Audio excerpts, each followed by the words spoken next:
আজ ঠাকুরের এক গৃহভক্ত ঠাকুরকে জিজ্ঞাসা করলেন, ঠাকুর, মায়ার হাত থেকে মুক্তির উপায় কী? ঠাকুর বললেন, মায়ার পাশে জগৎবদ্ধ, কিন্তু মায়াকে চিনতে পারলে সে তখনই পালায়। এই বলে তিনি এক গল্প বলতে লাগলেন। এক গুরু শিষ্য বাড়ি যাচ্ছিলেন, সঙ্গে চাকর ছিল না। পথের মাঝে এক মুচিকে দেখতে পেয়ে বললেন, ওরে, আমার সঙ্গে যাবি? ভালো খেতে পাবি, আদরে থাকবি, চল না।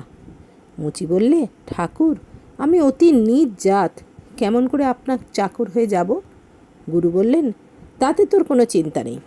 তুই কাকেও আপনার পরিচয় দিবি না, কি কারুর সঙ্গে আলাপ করবি না। মুচি রাজি হলো। সন্ধ্যার সময় শিষ্য বাড়িতে গুরু সন্ধ্যা করছেন। এমন সময় আর একজন ব্রাহ্মণ এসে সেই চাকরকে বললেন, অমুক জায়গা থেকে আমার জুতো জোড়াটা এনে দে তো। চাকর কথা কইলে না। ব্রাহ্মণ আবার বললেন, সে তাতেও চুপ করে রইল। ব্রাহ্মণ 3-4 বার বললেন, সে তবু নড়ল না।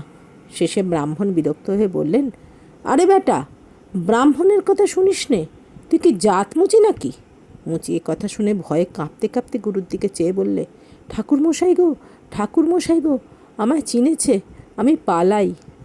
ঠাকুর বললেন, দেখলি, মায়াকে যেই চিনতে পারল সে তখনই পালালো।